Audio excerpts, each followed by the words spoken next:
Hey everybody, it's Joey from Louisiana again. We've got two knives here on the counter. Buddy of mine just got the Tops Overlander, and I brought my SE4, the one I changed the handles, swapped the handles out on with the stainless model. I just wanted to do a couple of comparisons just to show people who might be in the market for a type of knife like this that aren't so much for bushcraft and are more for maybe tactical or whatever. Might just want a smaller knife instead of a huge fixed blade. So anyway, we'll start off, since a video I've done so many on my SE4s and different SEs. We'll start off with the Tops Overlander.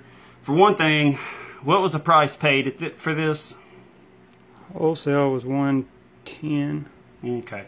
Wholesale, we got it for wholesale at $110. Alright, so you get about the same quality Kydex as your SE. The SE, let me make sure before I lie to you. But I've already felt these. I've had plenty of Tops and SE sheaths. And here's the bendability, if that's a word, and right here. So I mean, they're really both about the same. The Tops is just as easy to take off, even though it's a taco. If you know how to get the sheath, I mean, you just push with your thumb. I mean, it's going to go flying off just like your SE.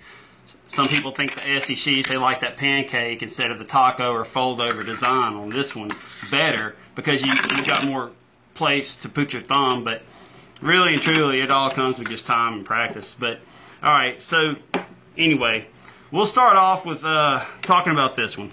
All right, on this knife, yeah, I'm seriously impressed with this for the size of it. I've never held an Overlander. I've only had X amount of Tops in my life. This one has a 3.5 inch cutting surface, and that's from here to the tip. And you have a 4-inch blade with a 3/16 inch spine. Let me get that on the table where it stays real still. Okay. And then on the other side is sterile, which I don't have a problem with that. I'm very impressed with the gray coating. The gray coating seems to kind of glitter a little bit, but it's a lot smoother than the SE coating, which means if you are doing any kind of bushcraft work, you're going to be able to slide through the wood a little easier if I had to guess. And this knife is brand new and unused. The main feature on this knife that I noticed the first time I picked it up was the ergos. 5 out of 5. The ergonomics are ridiculous. I mean, and it's because you have 1/16 under 3/4 of an inch thick, and you have your white liners, which I did read that they serve as to keep water out of the inside of the handle, to keep it from rusting. But the whole blade on the Tops and the SEs, they're all coated. But still, it's just a nice factor to know. Underneath it, on the opposite side, you have where my buddy put this. He likes to put grip tape, and that's where I got my grip tape mod from. I know a lot of people knew about it before. I just never thought to put it just right along the blade itself. I always thought you had to put it on the handles, and you don't. And it feels really good. The thing is, what's funny about these two knives, now that we do a comparison, here's your SE. They're both 3/16 inch thick, and as you can see, the SE goes straight down to a tapered point. The Tops, however, is more like your cold steel Tonto point. It tapers off just at the point. So if I had to guess, this point is going to be a whole lot stronger for tactical purposes and stabbing than this one. Okay, now this is a full flat grind, and you can see it's really oiled because, like I say in all my videos, but for those who are new to my channel, on the SE knives here in Louisiana with the high humidity, they rust. The edge rust really easy, and I get kind of tired of stropping it and doing that kind of thing just to get the little brown rust spots off. I have 3 Tops. I have the Tops Fire Strike 45, and I have 2 Tops Bobs because I love them so much. I bought 2. Never have I had an issue with rust on the blade. It's just like the Ka-Bar Crowvan 1095. And they're both just 1095 steel, heat treated by the same company, which is Rowan. It doesn't say Rowan here, but it says it here on your SE. And if you look them both up, they're both made in Idaho, to my understanding. Excuse me for a second.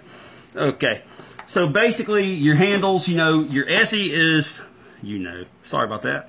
Your SE is 1/2 inch on the handle scales, and even with the other ones, they're going to be right around that, within 1/16 of an inch, even with the micarta handle scales instead of the G10. And like I said, this one's 1/16 under 3/4. And the purchase on the knives, just in a regular hammer grip, feels great. Then you take it and you reverse grip it here. Still feels good. I can still put my thumb on the back of the pommel, which is funny because this pommel's less than half of an inch sticking out, in case you ever had to use it as a back strike or just a non-lethal strike in a tactical situation. And compared to this pommel, 3/4 of an inch of just steel sticking out. I mean, it's pretty cool. And to go from here to turn it to a reverse grip, you've got that much more purchase on your thumb. And another cool feature about this knife that I like over the SE4, if you compare, okay, this blade is obviously longer, but if you compare the handles and you line them up just right here at the bottom, this handle looks exactly the same size, if not shorter than this one. But why do you have so much more purchase with this one? Well, if you look at the knives closely, the finger choil comes out on the handle on this one. On the tops, the finger choil or guard comes out on the knife, the blade itself. So you're actually, if you line them up just right, I mean, you're actually your finger can go here versus your finger stopping a little bit back here. Now you can choke up on this one, but that's kind of a small knife to be choking up on, just in my opinion. I like the way this one feels a lot better than this one. And I may just have to buy me an Overlander. And something else, I think the Tops is more of a tactical knife than the Essie, just because the Ergo is 5 out of 5, the knife 5 out of 5, the knife with the sheath. And this is all for the money too. Y'all know I like the best knives for the money. New to my channel, most of my knives I show on my channel are not budget knives per se, but they're the best knives for the money. Okay, and I think this is worth every bit of 110 for tactical. You could do some bushcraft. I would say bushcraft. It definitely would do bushcraft. Batoning, not so much. I mean, you think about it. You don't really want to. You're not going to get that much wood to span underneath a knife like this. But that's why I don't really believe in the one carry option. Okay, I want to always have more than one knife on me, and that's just what I like. All right, and what else? The Essie would be more bushcraft, you know, it's got the full flat grind and all that. Some tactical features, it could be used tactically. I mean, it does have a place to keep your finger from sliding up, but being that this purchase is more narrow and it is more slippery with this G10 compared to this micarta, which I believe this micarta is linen. I think it's linen. I know what the difference in canvas and linen feels like. But even with the linen micarta, it still serves for much more purchase. You know, much more purchase than this Essie here. Even with the linen compared to the Essie. Just probably because it is a fatter handle.